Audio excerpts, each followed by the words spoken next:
제가 여기저기 많은 교회들을 다녀봤거든요. 그리고 또 다니고 있는데 이렇게 보문 중앙교회 같이 따뜻한 교회가 별로 없습니다. 그냥 여러분 듣기 좋으라고 하는 말이 아니고요. 실제로 그래요. 실제로. 우선 목사님이 굉장히 에, 표정이 밝으시고 사랑이 많아 보이시고 정말 교회 일에 올인하시는 것 같고, 우리 목사님 이번에 처음 뵙지만 이렇게 목사님이 교회를 위해서 헌신하시는구나, 그런 마음에 와서 닿고 있습니다. 우리 목사님을 중심으로 여러분 하나가 되셔서 이 교회를 통해 하나님의 뜻을 이루어 나가시기를 바랍니다. 어제도 말씀드린 것처럼 좋은 교회는 찾아다니는 것이 아니고 기도하면서 갖고 나가는 것이니까 이 교회를 아름다운 교회로 잘 가꾸시고 하나님의 뜻을 이루시기를 바랍니다. 저희 집안은요, 한 번도 부자였던 적이 없어요. 누가 우리 보고 저 집에 부자야 이런 말을 한 적이 없어요. 초등학교 다닐 때, 요새는 그런 거 안 하죠. 제가 초등학교 다닐 때만 해도 가정 환경 조사서 그런 거를 학기 초에 나눠줬습니다. 그래서 가정 환경을 조사하는데 거기 뭐 이제 이름 쓰고 주소 쓰고 쭉 다 그런 기본적인 걸 쓴 다음에 그 밑에 뭐가 있냐면은 가족 상황 그런 걸 쓰게 했어요. 그래서 뭐 할아버지, 할머니, 아버지, 뭐 어머니, 뭐 형, 동생 뭐 이런 거를 쭉 쓰는 겁니다. 그래서 한글로 이름 쓰고 한자로 쓰고 또 연세가 몇 세이신지 쓰고 뭐 직업이 있으면 아버지 직업이 뭐다 이런 거를 왜 그런 걸 조사했는지 모르겠어요. 그리고 뭐 형이 있으면 형 어느 중학교 다니는지 뭐 그런 거 쓰고. 근데 이제 그런 거 쓰면 되는데 이제 그 밑에 좀 곤란한 게 있었어요. 그게 뭐냐 하면은 집에 있는 것에 체크하는 거예요. 집에 있는 거. 근데 뭘 물어보냐면 그 품목이 여러 가지 있는데 이런 겁니다. 라디오, 그다음에 선풍기. 요새 들으면 참 웃기는 거예요. 그죠? 라디오, 선풍기, 그다음 냉장고, 에어컨은 물어보지도 않았어요. 그때 에어컨 있는 집이 없으니까. 그다음에 이제 TV는 있어. TV. 그런 식으로 물어보는 거예요. 그리고 이제 맨 끝에 가보면 자가용 이렇게. 근데 거기 한 10개쯤 나오는데 그리고 전화기. 근데 저희 집은 한 번도 부자였던 적이 없기 때문에 체크할 게 별로 없었어요. 좀 지난 다음에 2개를 체크했는데 라디오하고 선풍기 있다 이렇게 체크했어요. 근데 그 저희 때는 애들이 많이 태어날 때였거든요. 제가 다닌 초등학교가 영등포 초등학교라고, 영등포역에서 신도림역 쪽으로 조금 내려가다 보면 길가에 영등포 초등학교가 있는데 그 학교가 전국에서 2번째로 큰 초등학교라고 그랬어요. 한 반에 85명 내지 90명 있었습니다. 바글바글 있어요. 그리고 한 학년에 그런 반이 16반 아니면 17반까지 있었어요. 그럼 여러분 90명씩 10반만 해도 900명이잖아요. 근데 한 17반 있으면 한 학년이 몇 명 되는 겁니까? 굉장히 많죠. 근데 그게 6학년까지 있으니까 제가 얼핏 생각해 보니까 학생이 한 9천 명, 한 초등학교 하나가 학생이 한 9천 명 되는 거예요. 크기도 대단히 컸어요. 운동장도 굉장히 넓고. 그런데 월요일 아침에 그 9천 명 정도 되는 애들이 운동장에 다 모여가지고 아침 조회라는 걸 했는데 새카매요, 새카매. 근데 이제 교실이 없는 거예요. 그래가지고 초등학교 1, 2, 3학년 애들은 다 2부제 수업. 2부제가 뭔지 아세요? 2부제 하다가 우리 1학년 때는, 그리고 2학년 초기까지만 해도 저는 3부제 수업했습니다. 교실이 없어서 막 일찍 가서 4시간 하고 오면 그 다음 애들이 또 4시간 하고 가면 이제 청소 대충 해가지고 그 다음에 또 마치 저기 시내버스 다니는 거나 비슷해요. 한 바퀴 돌고 오면 청소해가지고 또 한 바퀴 돌고. 교실도 그렇게 하는 거예요. 그다음에 이제 중학교 들어갈 때는 추첨을 해 가지고 에, 중학교 배정을 받았는데 그 이제 평준화를 해 갖고 중학교 추첨을 했거든요. 근데 제가 다닌 중학교는 야간부도 있었어요. 근데 야간부에는 여자 고등학교였어요. 오전에 우리 남자 중학생들이 쓰고 간 그 교실에 여자 고등학생들이 야간에 오는 거예요. 근데 거기 이제 주간에 남자 고등학교도 있었거든요. 그러니까 주간에는 남자 중학교, 남자 고등학교가 있고 야간에는 이제 여자 고등학교만 있었어요. 그럼 이제 그 고등학교 다니는 형들이 이제 우리한테 얘기하는 거예요. 야, 너랑 책상 같이 쓰는 누나, 어? 누구냐? 알아봐라. 그러면 이제 제 책상을 제가 안고 이제 집에 가면 어떤 누나가 와가지고 저녁에 이제 그 책상에서 공부할 거 아니에요?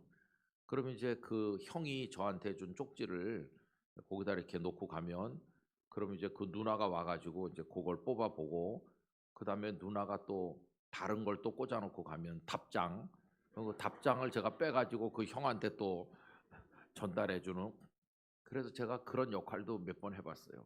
남녀를 거룩하게 연결시키는 별 희한한 일이 많았는데 하여튼 한 번도 저희 집안은 그 가정환경조사서에 다 체크한 일이 없어요. 저희 집은 늘 그냥 그렇게 살았으니까 부자라는 소리를 들어본 적이 없어요. 거기다가 또 이제 부모님은 연로하시고 그리고 애라고는 저 하나밖에 없었거든요. 아버지, 어머니, 나 이렇게 세 식구. 그러니까 뭐 이게 동네 나가도 길을 펼 수가 없어요.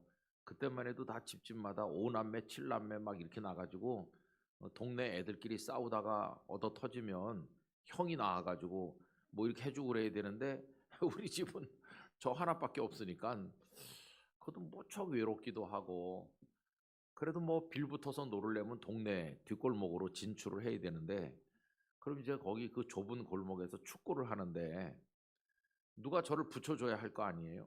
그래가지고 저보다 한 살 많은 동호 형이라고 조동호인데 조동호 그 동호 형이 축구를 아주 잘해요. 그래서 이제 어떻게 편을 먹느냐 하면은요. 그 좀 입심 세고 등치 큰 제일 맏형 둘이 양쪽에 대장이 되는 거예요. 그래가지고 그 두 형이 가위바위보로 해서 딱 이기면은 쭉 둘러보고 너 그러면 이제 그 형 편이 되는 거예요. 그래가지고 그 동호 형이 저를 뽑아주기를 얼마나 간절히 사모했는지 저는 공은 잘 못 찼는데 그리고 등치가 있으니까 그래도 뭐 이렇게 할 수 있잖아요. 동호 형이 저를 뽑아주면은 막 기가 사는 거. 왜냐하면은 동호 형이 축구를 너무 잘해가지고 거의 우리가 이기거든요. 그런 어린 시절이 있었어요. 근데 그 동호 형이 축구를 잘해서 그런지 뒷골목 애들이 공을 제법 잘 찼습니다. 한 번은 구로 초등학교에 가가지고 구로 초등학교 운동장에서 우리가 축구를 하는데 그 학교에는 정식 축구부가 있었어요. 구로 초등학교 정식 축구부. 코치 선생님이 한쪽에서 가만히 우리 노는 걸 보더니 부르는 거예요. 갔더니 니네 어디서 왔냐? 그래서 그냥 뒷골목 팀인데요. 그랬더니 그 유니폼 입은 구로 초등학교 애들하고 연습 경기 한번 해보라고. 그래서 뒷골목이 이겼다는 거 아닙니까? 그 정식 축구 선수들한테. 그랬더니 그 다음에 코치가 열이 받으셨는지 계속 우리를 오라고 하는 거예요. 다른 초등학교 애들도 오게 해가지고 뭐 그래서 우리가 그냥 보통 바지 입고 완전 런닝셔츠 입고 뛰는 애들인데 우리는 그런 일도 있었어요. 근데 거기 섞여가지고 떠밀리고 다니는데 아 이거 집에 오면은 형도 없고 동생도 없고 아무도 없고 그렇게 외롭게 컸습니다. 그러니까 저는 자칫 잘못했으면 집에 뭐 돈도 없지. 그다음에 뭐 할 줄 아는 것도 별로 없지. 동네 가도 그냥 얹혀서 이렇게 노는 거지. 그러니까 늘 한쪽 구석에 이렇게 있는 거예요. 외로운 애 같이.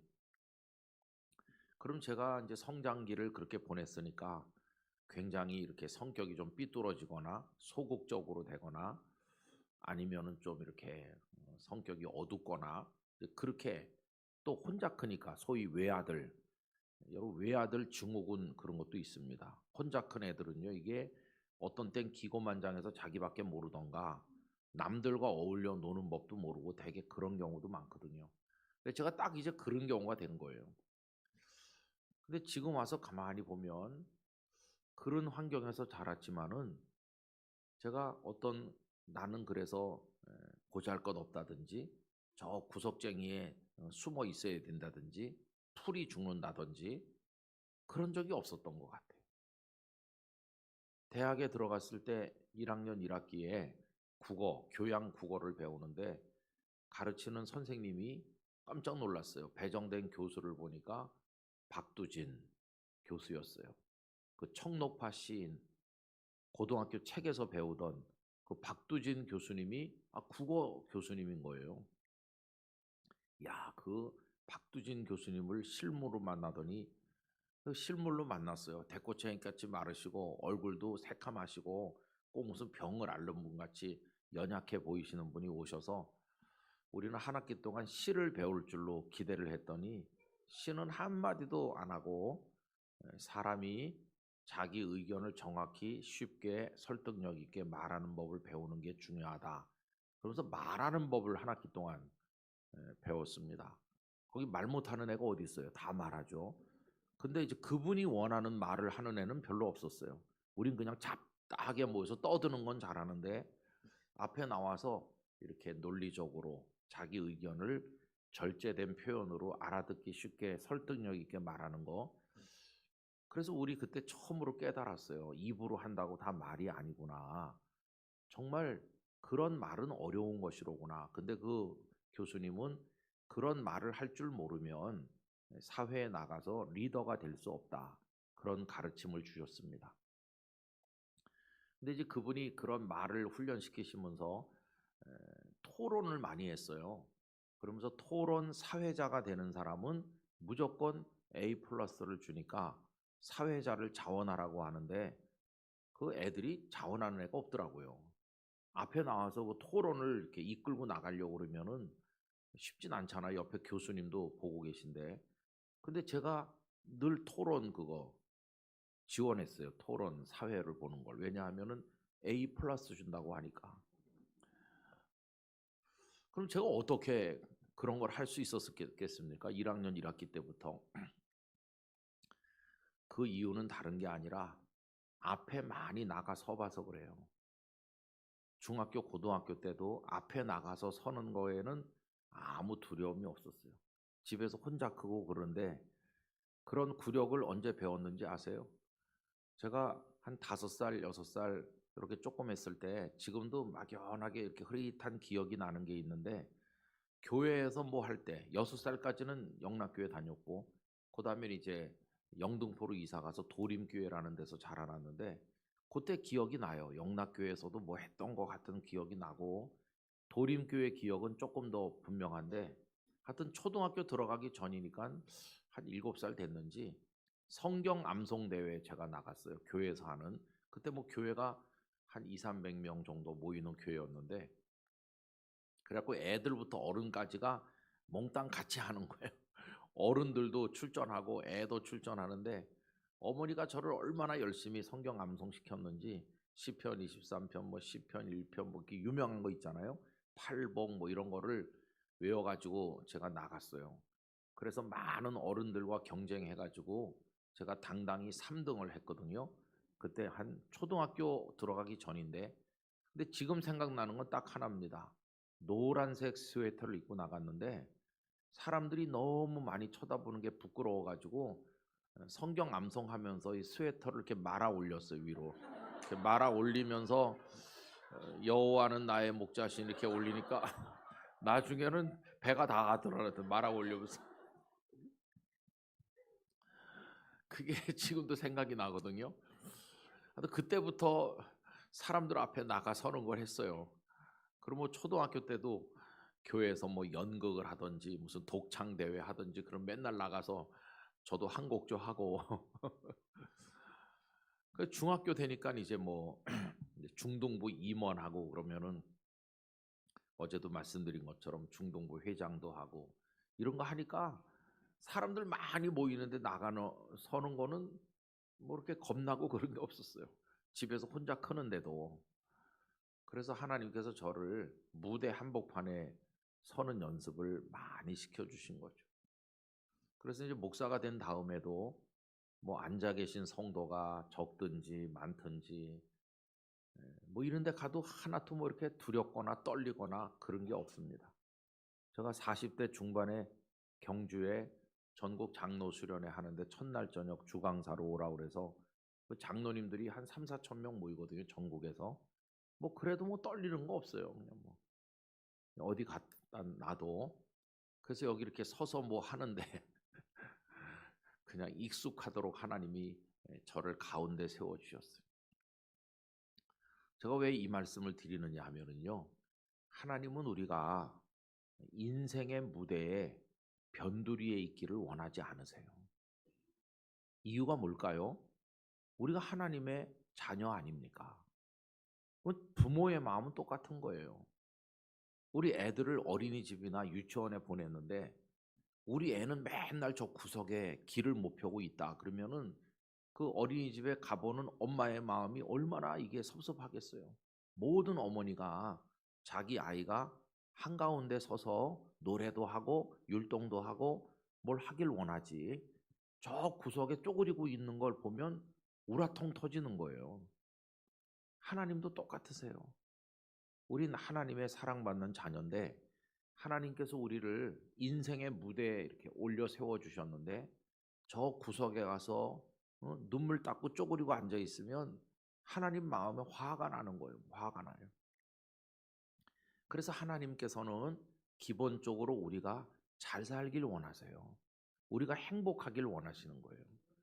모세를 통해서 율법의 말씀을 많이 주셨잖아요. 그런데 율법의 말씀을 주실 때 뭐라고 그랬냐면은 이 율법이 하나님을 위해서 주시는 거라고 말씀한 게 아니라 너희의 행복을 위하여 명하는 율법이라고 그랬어요. 그러니까 이 율법이 의무처럼 여겨지면은 부담이 되지만은 그걸 따라서 살면 하나님의 복을 받게 되니까 너희의 행복을 위한 거다. 이 하나님의 사랑입니다.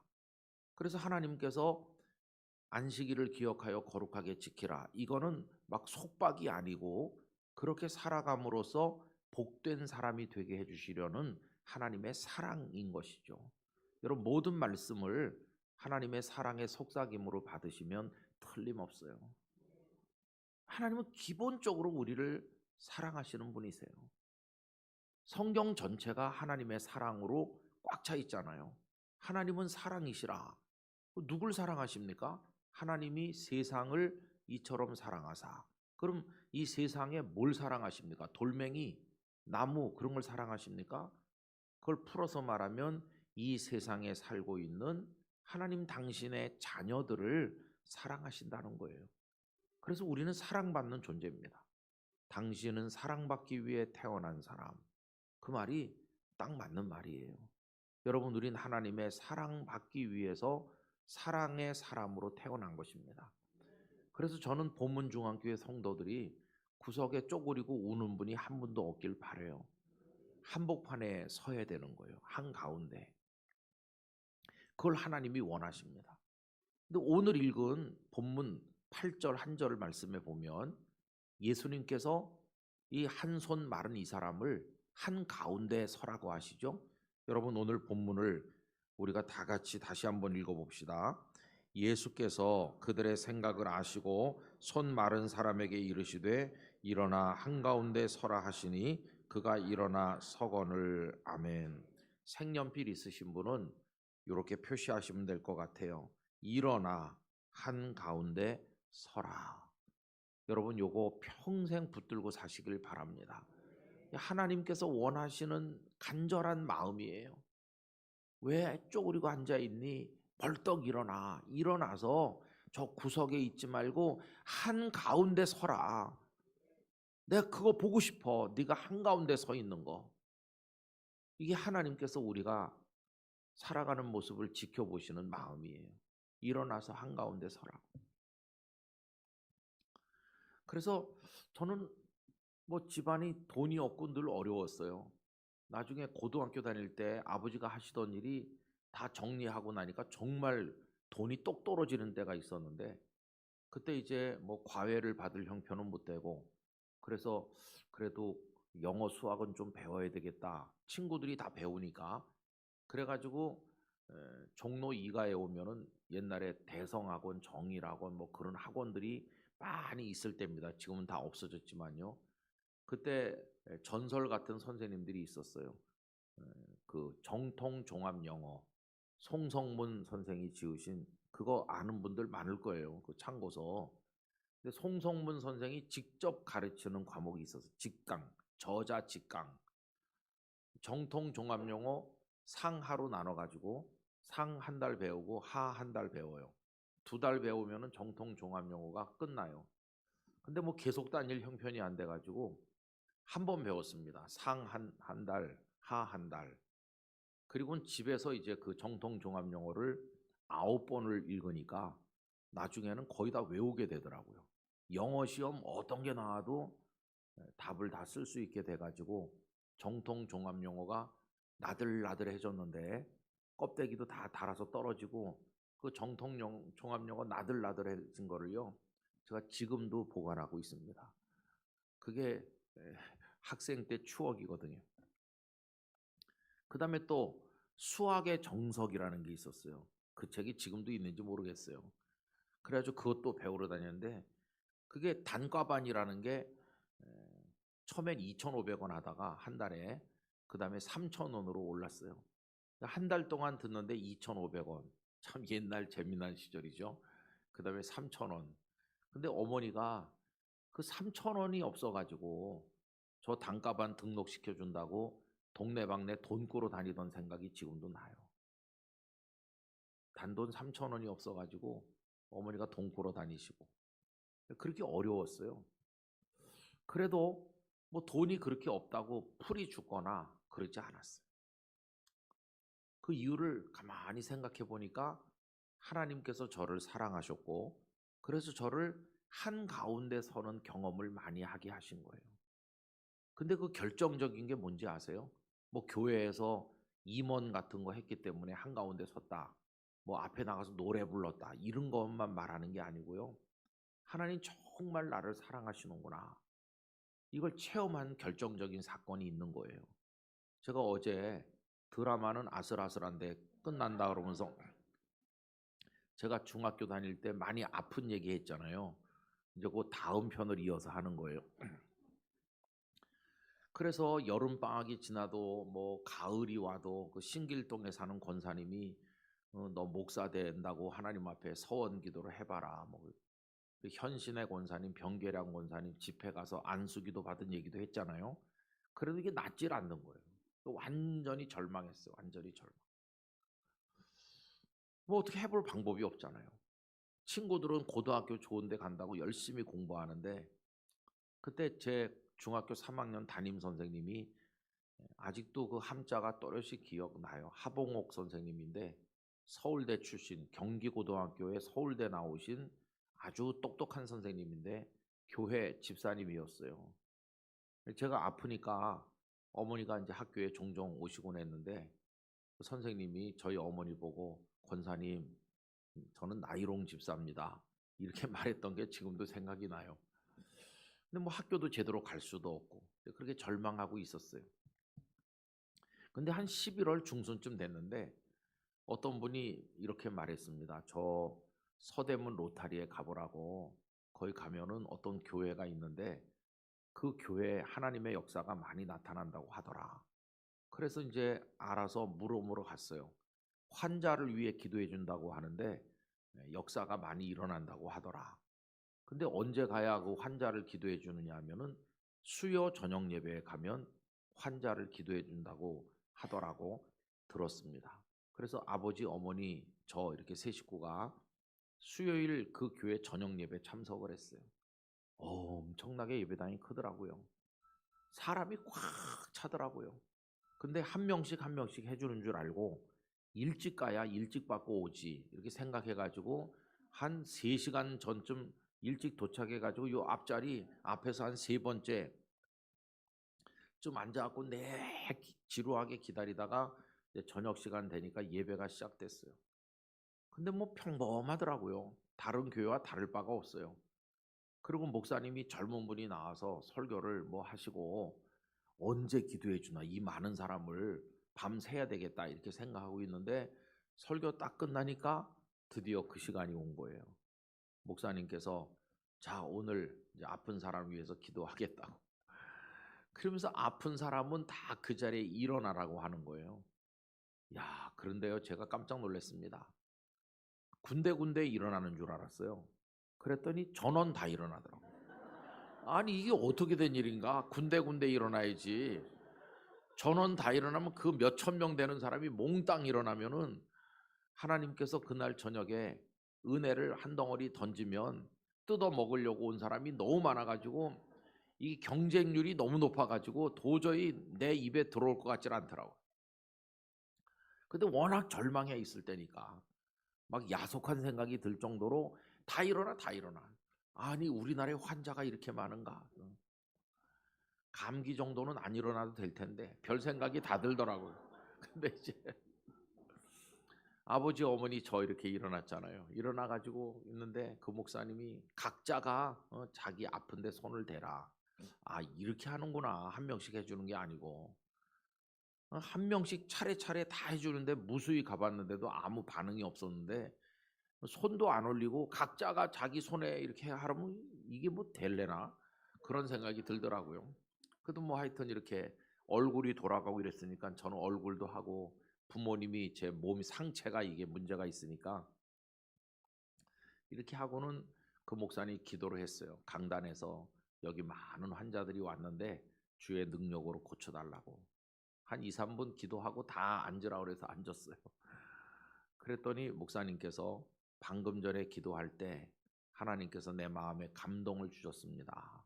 근데 오늘 여기 온 사람들 중에서 얼굴이 아픈 사람, 상체가 아픈 사람, 그런 사람을 깨끗이 고쳐주신다는 응답을 받았는데 그런 사람 있으면 그 자리에 일어나기 바랍니다. 근데 아무도 안 일어나요. 그런 사람 있으면 일어나라고 하는데 아무도 안 일어나니까 목사님께서 약간 당황한 듯이 여러 번 일어나라고 하는 거예요. 2층 없습니까? 뭐 이쪽 저쪽 없는 일어나라고 자꾸 그래. 근데 어머니가 야 너다 너 너네 너 일어나라. 그래서 제가 요 앞에 앉았다가 쭈뼛쭈뼛 일어났어요. 어머니가 일어나라고 하니까 그때 제가 까만 교복 여기 호크 채우는 거 요 3자가 중3이니까 3자 붙어 있는 거 입고 쭈뼛쭈뼛 머리도 박박 깎았을 때인데 일어났어요. 그랬더니 목사님이 아 여기 한 명 일어났다고. 학생이 한 명 일어났습니다. 그러면서 이 학생을 위해서 우리가 박수를 하겠습니다. 수천 명이 저를 위해서 박수를 하는 거예요. 여러분 그날 밤의 광경이 지금도 눈앞에 보는 것 같아요. 저 혼자 일어났고 그 많은 사람들이 정말 물소리같이 많은 물소리같이 들리는 박수를 쳐주는데 와 이렇게 기쁠 수가 있나. 4월 5일 아픈 이후로 난생 처음 맛보는 기쁨이었어요.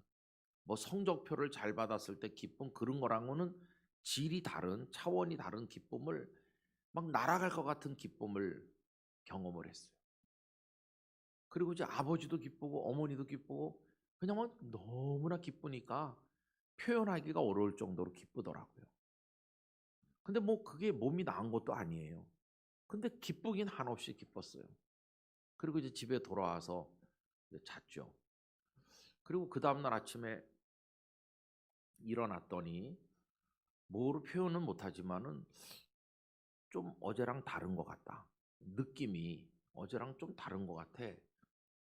그런 느낌이 오더라고요. 그 다음날 아침에도 하루 더 지나니까 또 조금 더 다른 것 같고 하나님께서 저를 만지시는 거예요. 치료해 주시는 과정이에요. 그러더니 한 2주간 지난 어느 날 제가 4월 5일 이전으로 돌아갔습니다. 모든 게 똑바로 됐어요. 말도 또박또박 할 수 있게 됐습니다. 모든 게 정상으로 돌아와서 다 이렇게 하나님께서 고쳐주시는 거예요. 야간첩 먹은 게 없고 주사 맞은 것도 없고 병원 다니는 거 포기한 지가 벌써 오래됐는데 100% 하나님의 능력으로 고침받았어요. 그 목사님이 조용기 목사님이에요. 여의도로 옮겨가기 바로 전이에요. 여의도 순복음교회 여의도로 가기 전에 그 서대문에 있을 때 그때였어요. 그때 목사님이 아마 40세도 채 안 됐을 거예요. 팔팔하고 막 진짜 성령에 충만하던. 그러니까 여의도로 가셨고 70만 명이나 모이는 교회가 됐는데 저는 뭐 나중에 이런저런 말이 많았지만 하나님의 역사가 아니면 그런 교회는 생기지 않을 거라고 믿습니다. 하나님의 역사였던 거예요. 조용기 목사님 세상 떠나신 날 제가 가서 가족들한테 문상하고 그 조 목사님 영정 사진을 바라보니까 중학교 3학년 때 생각이 나는 거예요. 저분은 저분대로의 인생을 살다 가셨고 하나님께서는 저분을 통해서 미천한 나에게 은혜를 베푸셔서 내가 고침을 받았고 그 기억을 간직하면서 오늘까지 살고 있구나. 그럼 여러분 그때 제가 병이 나은 건데 그걸로 그냥 한 이벤트처럼 끝났을까요? 그게 아니에요. 그날 밤 받았던 그 은혜는 그때 병이 나음으로 종결된 게 아니고 지금까지도 제 가슴 속에 살아있는 거예요. 어떻게 살아있냐 하면 그 수천 명 중에서 하나님은 나를 한가운데 세우셨다. 그 예배당 한가운데 저를 세우신 거예요. 그때 확실하게 알은 게 뭐냐 하면 하나님 날 보고 계시다. 하나님 날 사랑하고 계시다. 날 한가운데 세우시는구나. 이게 저의 자존감이 된 거예요. 우리 집이 아버지가 하던 게 다 안 돼서 다 걷어치우고 어머니가 돈 2,500원, 3,000원 동네방네 꾸러 다녀야 되고 그보다 더 어려웠을 때도 있고 힘든 때도 많았고 대학 등록금 낼 수 없어가지고 어려울 때도 많았지만은 그래도 좌절하지 않는 이유는 하나님 나를 사랑하신다. 그게 저를 이렇게 세워준 것이에요. 근데 제가 이제 목회를 하는데 이제 신학교에 갔잖아요. 그래가지고는 기도했습니다. 기숙사에 살면서 선배들을 보니까 새벽 기도에 나와서 막 기도하는데 주여 그러면서 제 생명을 받으시옵소서. 기도가요 이게 보통 기도가 아니에요. 저 뭐 좀 생각 좀 하면서 하는 기도인가? 그냥 나오는 대로 하는 건가? 그런 생각이 들었어요. 근데 뭐 주여 저의 생명을 받으시옵소서 막 이래. 근데 저는 그런 기도가 안 나오더라고요. 믿음이 없나 좌절감도 느끼고 저분은 믿음이 대단한 것 같고 그 가서 뒤에 앉아가지고 남이 하는 기도만 듣고 있다가 아니 그래도 명색이 신대원 학생인데 뭘 기도를 해야지 그래가지고 제가 이제 기도를 했죠. 제가 드린 기도는 기껏 최대한 제가 한다는 기도는 이거였습니다. 하나님 이제 전도사 나갈 건데 어느 교회 가서 할 건지 제가 어느 교회가 좋을까 이렇게 고른다거나 유리한 교회를 간다거나 그렇게 하지 않고 제일 먼저 연락 오면 거기가 어디든지 가겠습니다. 제가 드린 기도는 기껏 그게 다예요. 그리고 제 마음에는 확고한 믿음이 있었어요. 저는 서울에서 나서 서울에서만 살았기 때문에 제일 먼저 연락 오는데도 당연히 서울이지 이렇게 생각했어요. 근데 하나님은 저를 외면치 않으시고 서울에서도 중심부에 해당하는 서울역 근처에 있는 교회가 저를 부르더라고요. 그래서 가서 이제 아동부 전도사, 청년부 전도사 뭐 하다가 이제 전임 전도사, 성도들 신방도 다니고 뭐 이렇게 하다가 거기서 또 안수도 받았어요. 목사 안수 받을 때도 장가란간 총각 목사로 안수를 받고 온 교회 기도 제목이 돼가지고 있다 보니까 이제 장가도 들게 됐어요. 애 둘 낳고 그러면서도 그 기도를 계속했어요. 평생 그 교회에 있을 건 아니니까 언젠간 가야 될 거 아닙니까? 다른 교회 뭐 부목사를 가든지 제일 먼저 오라는데 또 가겠습니다. 이렇게 기도를 또 계속했는데 제가 32살쯤 됐을 때 목사 안수 받고 만 2년도 채 안 됐을 때인데 누가 찾아왔어요. 목사님을 우리 교회 담임 목사로 모셔가려고 합니다. 큰 충격을 받았습니다. 왜냐하면은 그래도 담임 목사 가려면 한 40은 넘어야지 좀 더 배우고 32살짜리가 무슨 담임 목회를 하겠어요. 그래서 충격을 받았고 또 하나 충격은 하나님께서 다 아신다면 서울 안에 어디로 보내셔야 될 텐데 직선거리로 제주도 빼놓고 제일 먼 부산에서 데리러 왔다는 거에 충격을 받았어요. 또 부산도 부산 시내도 아니고 부산에 그 영도라는 섬이 있는데 그 섬에 있는 교회 땅 100평에 예배당 조그만 거 하나 있는 그런 교회에서 저를 오라고 거기서 세 분인가가 찾아왔어요. 서울까지. 그분들의 말씀을 듣는 순간 야 기도가 응답됐구나 이런 건 하나도 없고 눈앞이 캄캄해지는 거예요. 어째 이런 일이 벌어지는 거. 제가 한 8년 이상 기도했거든요. 제일 먼저 오라는 데 가겠다고.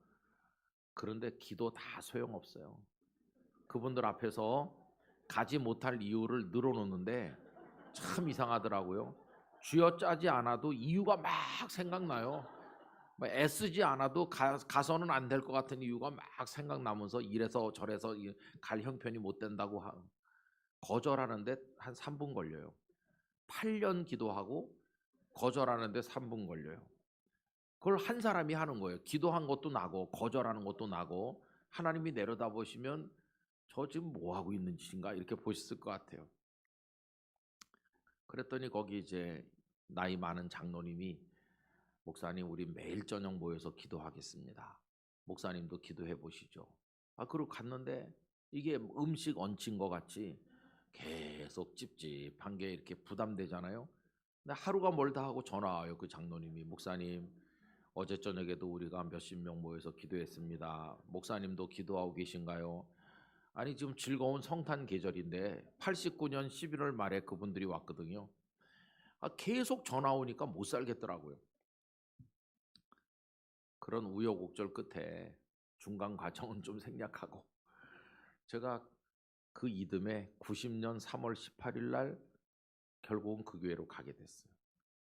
순종하지 않을 수 없어서 하나님 앞에 기도했으니까. 저를 그렇게 가도록 꾸지람하신 분은 제 부친이셨어요. 아버지의 꾸지람을 듣고 그래서 거길 가게 됐어요.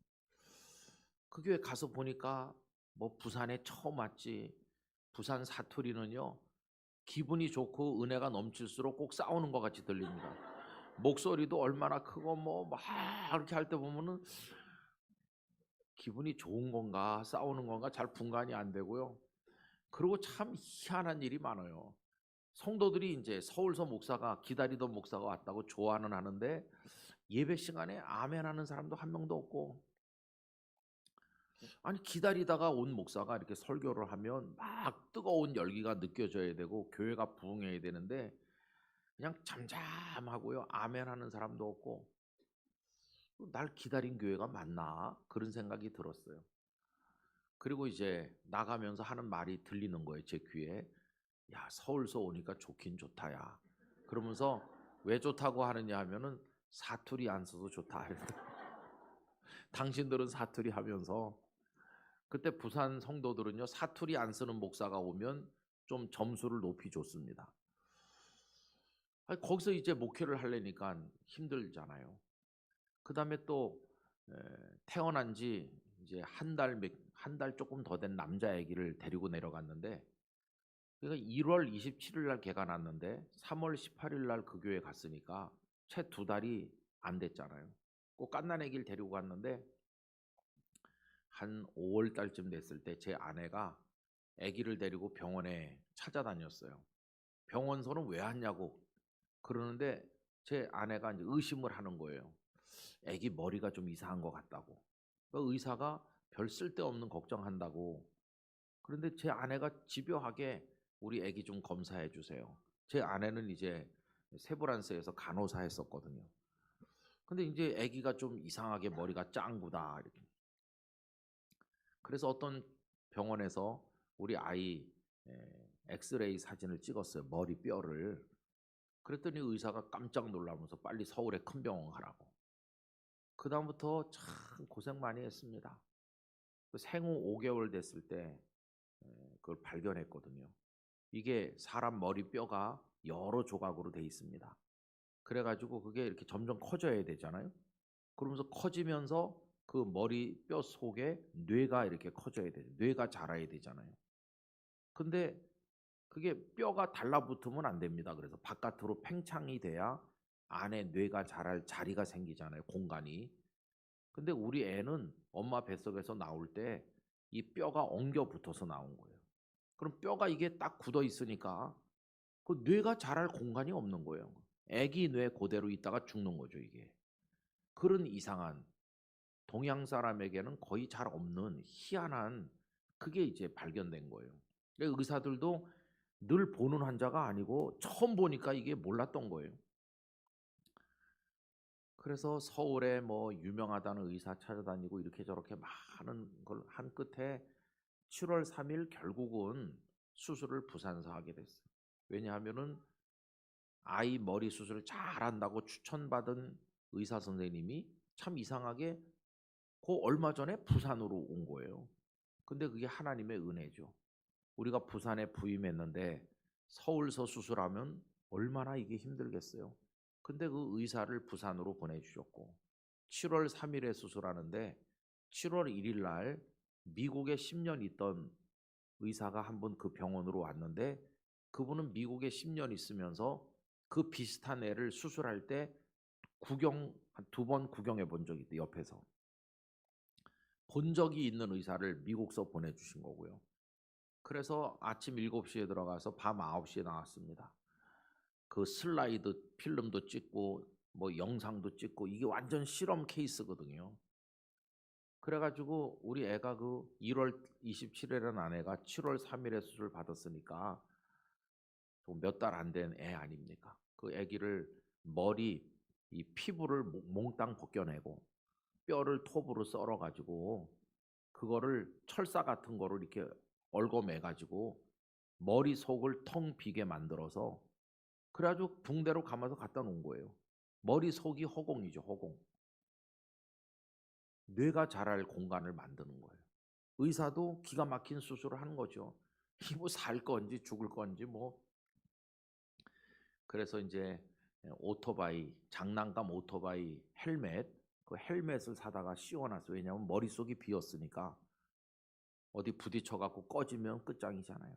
그 헬멧을 애가 몇 달을 쓰고 사는 거예요. 그러다가 몇 달 후에 CT 사진을 찍었더니 뇌가 꽉 차게 자랐더라고요. 그동안 눌려서 못 자라던 뇌가 자랐. 지금도 걔는 이렇게 머리를 만져보면 그 철사 같은 거 박아놓은 게 피부 아래 만져집니다. 그냥 그대로 평생 사는 거예요. 의사가 하시는 말씀이 얘가 살지 죽을지 어떤 장애가 나타날지 뭐 아무도 예측할 수도 없고 모르는 거라고. 근데 여러분 그 애가 처음에는 뭐 잘 발육도 안 되고 반에서 제일 조그맣고 여러 가지 우려를 많이 했던 건 사실이에요. 근데 지금은 90년생인데 저보다 키도 더 크고 장가 가서 손주도 하나 저한테 안겨줬고요. 아주 믿음 생활 잘하고 잘 살고 있어요. 기적의 그냥 살아있는 기적의 증거죠. 그죠? 근데 부산에 내려가 가지고 교회 목회를 해볼 만하니까 3월 달에 내려갔는데 5월 달에 그렇게 그 애를 그런 걸 발견했으니까 얼마나 고생이 심했겠죠. 제 아내는 거의 1년 내내 병원에 걔를 데리고 병원에 있었습니다. 깐난쟁이도 있는데 서울에서 할아버지 할머니들이 오셔가지고 교대로 그 아기를 봐주고 이제 이런 고생을 많이 했어요. 그럴 때 이제 좌절감이 오는 거예요. 교인들도 뭐 설교를 해도 반응도 없지. 새신자가 오는 것도 없지. 아니 나를 왜 부산 저 맨 끝에 바닷가에 창문 열면 바다 파도 소리 들릴 만큼 가까운 곳에 아침에 산책 나가면 대마도가 육안으로 보여요. 대마도. 일본 대마도가 육안으로 보이고 그런 곳에 저 맨 끝으로 보냈을까. 부산에 와보지도 않은 나를. 부산 목회는 부산 출신에게 맡겨야지. 도대체 하나님 나라 인사 정책이 왜 이래? 그러면서 그런 어려운 시절을 보냈어요. 좌절도 많이 했죠. 근데 여러분, 그래도 거기서 얼마나 오래 살았냐 하면요. 27년 11개월을 그 교회에 있었어요. 28년에서 한 달 모자라게. 행복하게 있었습니다. 거기 부산 분들하고 많은 사랑도 받으면서. 어떻게 거기서 버틸 수 있었는지 아세요? 바로 이거예요. 하나님께서 나를 요만했을 때부터 한가운데 세우시지 않았나. 한가운데 세우시고 하나님 나를 사랑하신다는 걸 보여주시지 않았나. 나를 여기 보내셨을 때는 하나님도 나와 같이 하실 거야. 어느 날 새벽에 힘이 빠져가지고 새벽기도 나가서 엎드려 있는데 갑자기 말씀이 떠올랐어요. 출애굽기 3장에 떨기나무 불꽃 가운데 하나님이 나타나셔서 모세를 부르시면서 네가 서 있는 땅은 거룩한 곳이니 네 발에 신을 벗으라. 여러분 아시는 말씀이잖아요. 근데 거기 네가 서 있는 거기가 거룩하다고 그 말씀에 큰 은혜를 받았어요. 여러분 거룩한 땅을 한자로 하면 성지죠. 홀리랜드인데 성지가 따로 정해져 있는 게 아니에요. 이스라엘이 성지 그거는 그냥 하는 얘기고 진짜 성지는 어디가 성지입니까? 하나님이 계신 곳이 성지죠. 그 땅이든 사람이든 거룩하게 만드시는 분은 유일한 거룩한 분이신 하나님이시잖아요. 여러분 교회를 왜 거룩한 공동체라고 하냐 하면 우리 주님이 교회 머리이시니까. 우리는 거룩하지 않아요. 교회를 구성하고 있는 우리는 다 죄인이잖아요. 우리가 모여 있는 곳이 어떻게 거룩할 수 있습니까? 그런데도 교회를 거룩한 공회라고 부르는 것은 교회 머리이신 예수님이 거룩하기 때문이에요. 우리를 거룩하게 하는 분은 주님이시죠. 그래서 우리를 거룩할 성자를 붙여서 성도라고 하는데 우리가 무슨 성도입니까? 죄인이죠. 그런데도 주님이 우리를 품어 안아 주시기 때문에 주님의 거룩함을 통해서 우리가 성도가 되는 거예요. 어떤 땅도 거기가 거룩하게 되는 건 거룩하신 하나님이 임재하시면 거기가 거룩한 곳이 되는 거잖아요. 그날 새벽에 그 말씀을 듣는 순간 마음에 떠오르는 순간 아, 내가 있는 이 영도가 거룩한 곳이구나. 영도가 왜 거룩한가? 그것은 거룩하신 하나님이 여기 계시니까. 하나님이 나만 영도로 보낸 게 아니라 하나님도 나와 같이 오신 거구나. 여기가 하나님이 같이 계신 곳이라면 내가 왜 낙심하나? 하나님 날 사랑하는데. 그런 생각이 들어서 또 용기를 가지게 됐어요.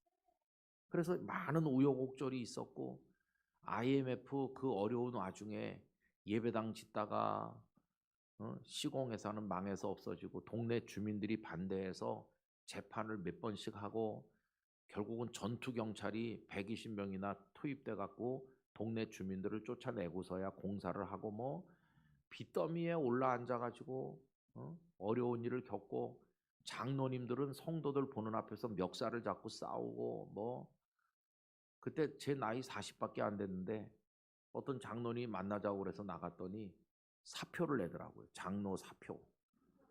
그래서 제가 기회를 놓치면 안 되는데 사표를 내가 먼저 냈어야 되는데 사표를 받는 입장이 됐으니 난감하기 이를 데 없어요. 다 나이가 나보다 제일 젊은 장로님이 나보다 열 몇 살 많고 다 20살 뭐 우리 아버지 같은 장로님들인데 이럴 수가 있나.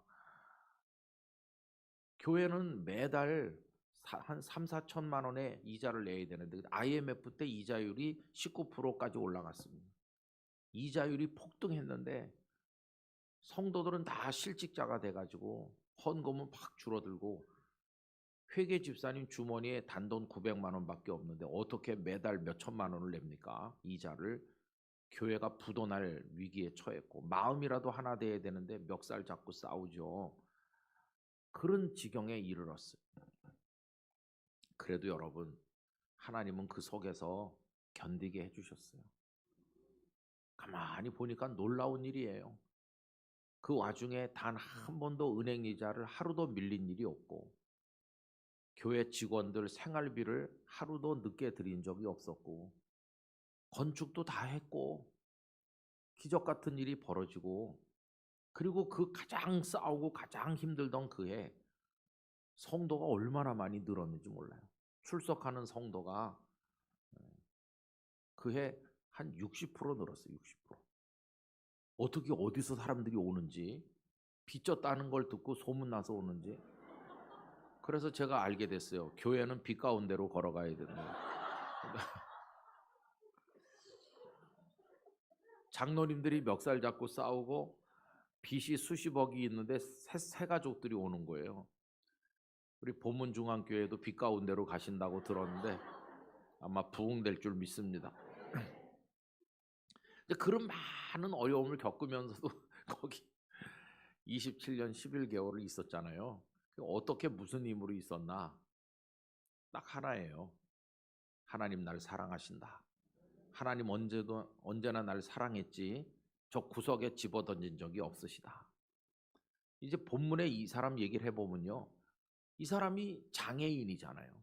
성전에는 들어갈 자격이 없고 기껏 회당에 오는 건데 어제 저녁에 드린 말씀처럼 회당에서 뭐 이 사람이 한가운데 서서 회당 사람들을 뭐 이렇게 하고 그런 인물이겠습니까? 그냥 저 구석에 쪼그리고 있는 거예요.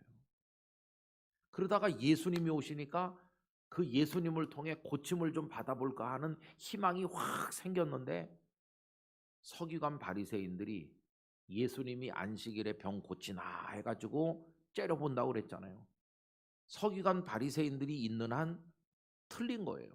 그 서기관과 바리새인들은 회당에 올 때마다 만나는 사람들이고 이 사람으로서는 감히 범접 못할 그런 지도층 아닙니까? 서기관 바리새인들을 보통 사람이 감히 어떻게 할 수가 없는데 그런 사람들이 예수님이 병 고칠까 봐 지금 쳐다보고 있으니까 이 사람은 희망이 이제 없어진 거예요. 근데 보세요. 주님이 이 사람을 어떻게 사랑하셨나? 오늘 본문 8절을 다시 보시면 예수께서 그들의 생각을 아시고 인데 그들이 직접적으로 누구냐면 7절입니다. 서기관과 바리새인들이 저 예수가 안식일에 병을 고치나 안 고치나 보자 하는 그 악독한 생각, 그들이 그런 나쁜 생각을 하고 있다는 걸 예수님이 아시는 거예요. 그죠? 그런데 어느 날 제가 이 말씀을 읽는데 이 그들은 7절에 있는 서기관과 바리새인들만 가리키는 게 아니다. 그들의 생각을 아시고에는 그들 속에는 손 마른 사람도 포함된다고 생각하는 게 맞다. 그럼 그 사람의 생각은 뭐겠어요? 예수님을 통해서 고침받고 싶은 간절한 마음이죠. 그 사람의 마음도 아시고 서기관과 바리새인들의 나쁜 마음도 예수님은 다 아시는 거예요. 다 알고 계셔요. 그리고 손 마른 사람을 딱 지적해서 말씀하는 거예요. 손 마른 사람을 지적해서 말씀하기를 일어나 한가운데 서라. 그 회당에 지금 사람들이 많은데 예수님께서 왜 딱 그 사람을 지적하셨습니까? 이게 중요한 대목입니다. 그 손 마른 사람이 예수님이 회당에 들어오셨을 때 손 들고 예수님 저 좀 봐주세요. 제가 이렇게 불편한데 절 좀 긍휼히 여겨주세요. 이렇게 말한 적이 있나요? 없어요. 이 사람이 예수님에게 가서 저 좀 고쳐달라고 이렇게 한 적이 없어요. 그냥 여기 지금 거기 그 사람이 있었을 뿐이에요. 거기 그 사람이 있는데 마음으로만 소원했을 뿐이고. 그런데 서기관과 바리새인들이 이렇게 째려보고 있는 거고. 근데 주님은 다 벌써 상황을 아시고 사람들의 마음도 아시고 그 사람이 입을 열어서 저를 고쳐주십시오라고 말하지 않았지만 주님은 그 사람의 마음을 이미 아시기 때문에 그 많은 회당의 사람들 다 제쳐놓고 딱 그에게 말씀하는 거예요. 일어나. 그리고 거기 있지 말고 여기 한가운데 와라. 내가 너를 주인공으로 만들어 주겠다. 구석에 있는 거 내가 마음이 아프다. 일어나서 한가운데 와라. 이게 예수님의 축복의 초대예요. 일어나서 한가운데 오라고. 여러분 한가운데 서는 사람은 대개 무대에 연극으로 말하면 주인공인데 스포트라이트를 홀로 받는 사람인데 우리가 뭐 대단한 역사의 주인공이 되는 건 아니에요. 예를 들면 뭐 요셉이 애굽에서 그 많은 사람을 먹여 살리고 총리가 되듯이 다윗이 무슨 왕이 되듯이 우리가 그렇게 영웅적인 주인공이 되지는 않는다 할지라도 한가운데 서는 게 중요한 것은 성도의 자존심에 이거예요. 하나님 나를 한가운데 세우길 원하신다. 나는 하나님의 아들이고 딸이다. 내가 아무리 가난하고 병들고 어려워도 이 하나님이 나를 사랑한다고 하는 이 자존감을 버리면 난 살 수 없다. 여러분, 대단한 사람만 그런 주인공이 아니라 하나님의 시선 앞에서는 우리 모두가 주인공인 것이. 그걸 우리가 잊어버려서는 안 돼요. 그런 눈으로 성경을 읽으면 성경에는 일어나 한가운데 서라는 이야기로 꽉 차 있다는 걸 알 수 있어요. 방금 전에 제가 요셉 얘기를 했지만 요셉은 12명의 형제 중에서 11번째고 형들에게 미움받았어요. 그래서 노예로 전락했어요. 팔려가가지고 보디발의 집에 노예 중에 노예, 밑바닥 신세로 떨어졌잖아요. 그런데 주님은 어떻게 하십니까? 요셉을 일어나서 한가운데 서게 하신 거예요. 그가 바로 왕 앞에 서서 꿈을 해석하는 순간 그를 총리로 세우셨어요. 한가운데 인생이 되게 해주셨잖아요. 다윗은 이세의 8명의 아들 중에 막내고 천덕꾸러기 취급받고 형들도 별로 인정하지 않았어요. 사무엘이 와가지고 아들들 불러오너라 이렇게 했는데 이세는 다윗은 부르지도 않았어요. 그 위로 7명만 불러가지고 사무엘 앞에 세울 정도로, 그래서 이 다윗을 천덕꾸러기처럼 부르지도 않을 만큼, 부르라고 한 사람이 누굽니까? 최고 지도자 사무엘이에요. 사무엘이 와서 아들들 불러 모아라 그러면은 먼데 가 있어도 불러왔어야 되는데 지척에 있는데도 부르지도 않았어요. 아버지도 막내를 별로 신통치 않게. 그래서 어떤 학자들은 아마 어머니가 달랐을지도 모른다고 생각하기도 해요. 첩의 아들이거나 그렇게 생각하는 학자도 있을 정도로 다윗은 천덕꾸러기였어요. 골리앗과의 전쟁이 벌어진 현장에 가보면 그 형들이 전투에 참석했기 때문에 아버지가 다윗 보고 위문 갔다 오라고 하잖아요. 그때 이제 다윗이 거룩한 분노를 품고 골리앗과 싸우려고 하니까 그 형 엘리압이 얼마나 야단을 치는지 내까지 게 뭐 이렇게 무시당하는 거예요. 그게 다윗의 본래 위치예요. 그런 저 구석에 있는 거죠. 그런 존재인데 하나님은 그를 한가운데 세우시잖아요. 골리앗을 이기게 하시잖아요.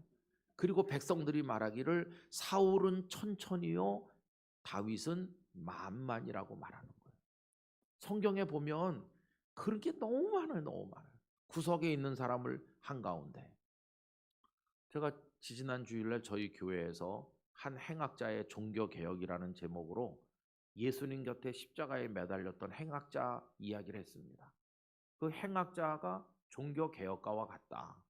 종교개혁은 신앙개혁, 인생개혁인데 그는 죽기 직전에 자기 스스로 살아오려던 자기 나라를 세우고 인생의 왕노릇 하려던 거 다 포기하고 예수님의 나라에 자기를 맡겼다.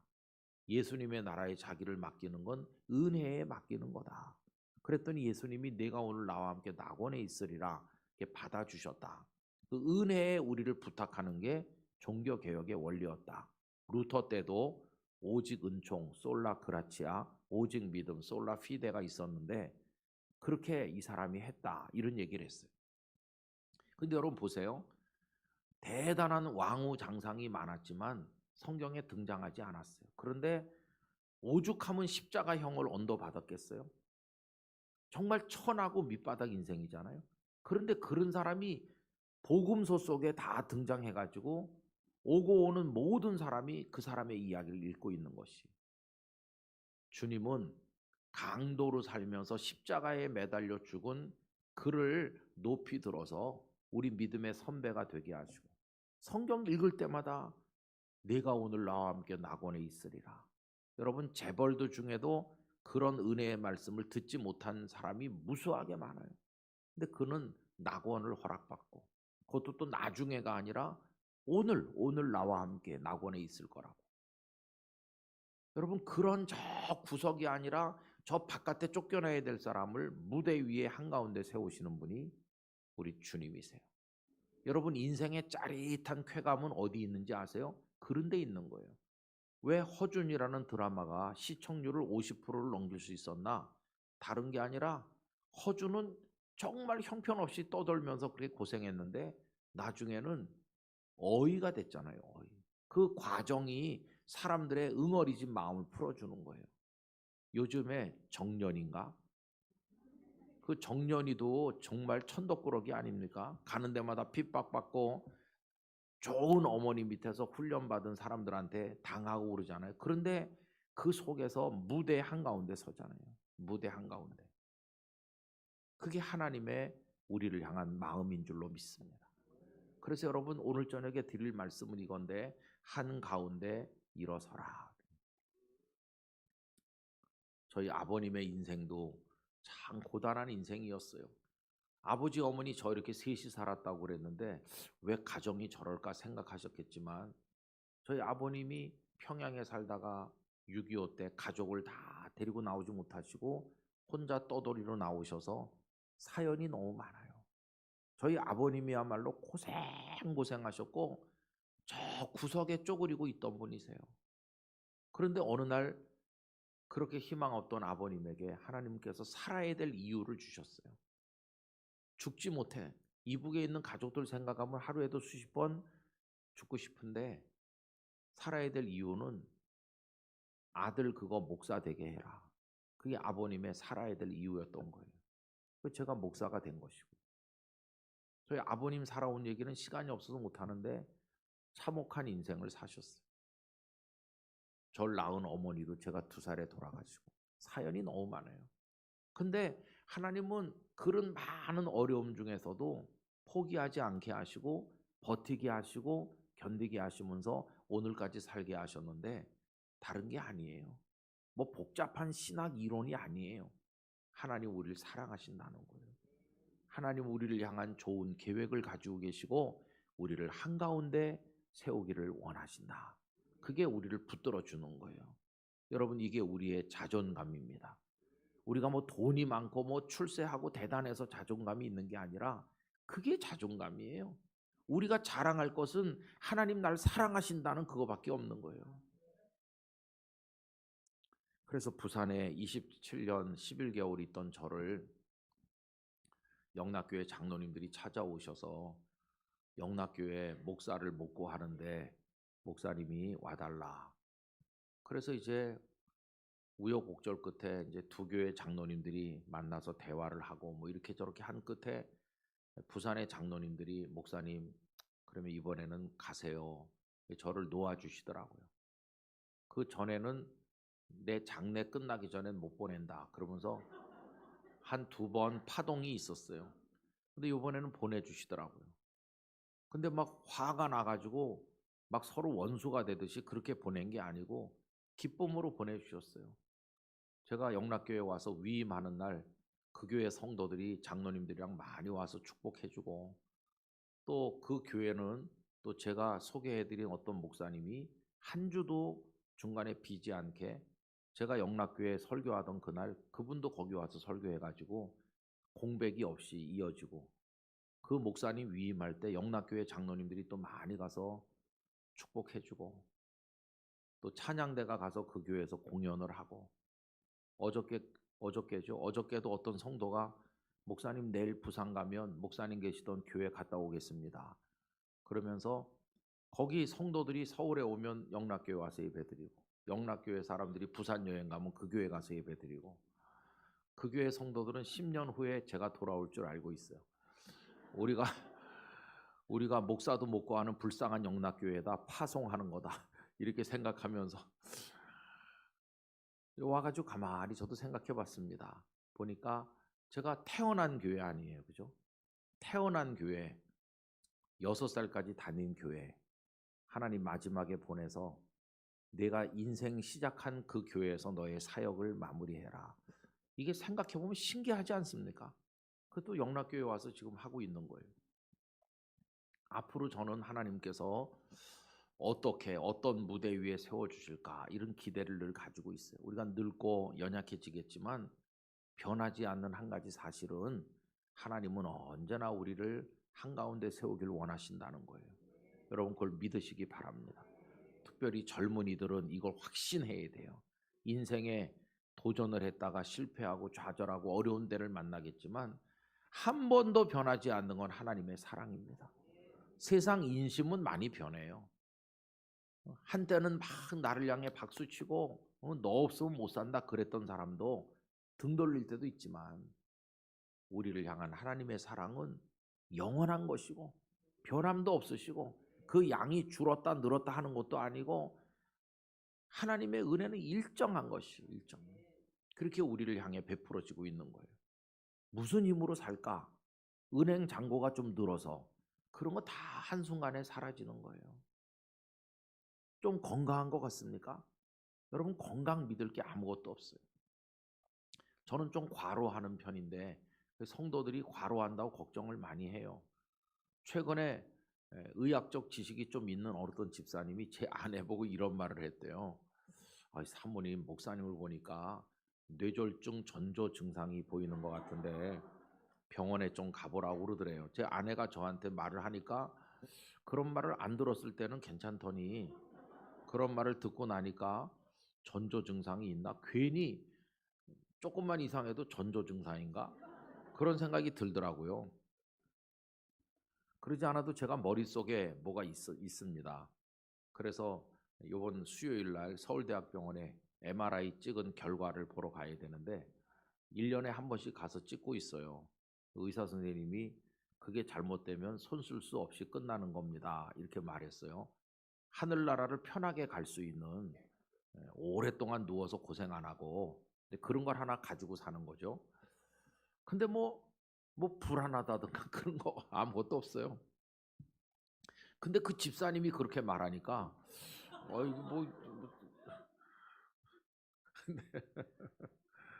근데 여러분, 그래서 뭐 하면 되겠습니까? 갑자기 안 하던 조깅을 하고 갑자기 무슨 야채만 소처럼 먹고 그런다고 뭐 되겠습니까? 여러분, 생명은 하나님의 손에 있는 겁니다. 건강해 보이던 사람이 빨리 가시고 매일 골골하던 사람이 오래오래 천수를 누리기도 하고 하나님이 하시는 일을 모르는 거예요. 분명한 것은 하나님의 은혜를 의지해야 되는 거예요.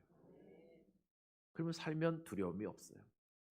그럼 이제 예수님께서 이 사람을 한가운데 일어서라고 이제 이렇게 말씀하셨는데 그 다음은 어떻게 됐을까요?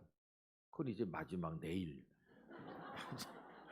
내일 우리가 모여가지고 그 사건 속에 있는 하나님의 뜻을 묵상하도록 하겠습니다. 그러니까 내일까지는 오셔야 되는 거예요. 내일까지. 이제 목사님 나오셔서 조금 이따 기도회를 인도할 텐데, 하나님, 내가 나를 존중하지 못했습니다. 나를 못난이 취급했습니다. 나는 구석에 있는 게 당연하다고 생각했고 나는 사랑받지 못하는 사람으로 생각했고 늘 풀 죽고 기 죽어 살 때가 많았습니다. 그런데 그렇지 않다는 걸 알게 됐으니 이제부터 가슴을 펴게 해주시고 당당하게 살게 해주시고 사탄을 향해 명령할 수 있는 영권을 가지게 도와주세요. 나사렛 예수의 이름으로 명하노니 사탄아 물러가라, 이렇게 할 수 있는 영권을 저에게 주시고 어디 가서나 사랑받는 사람답게 당당하게 살게 하여 주시옵소서. 그런 기도를 이 밤에 하나님 앞에 드리시기를 원합니다. 제가 먼저 한번 기도하고 여러분 그런 제목으로 기도할 때 우리 목사님 나오시도록 하겠습니다. 다 같이 기도하겠습니다.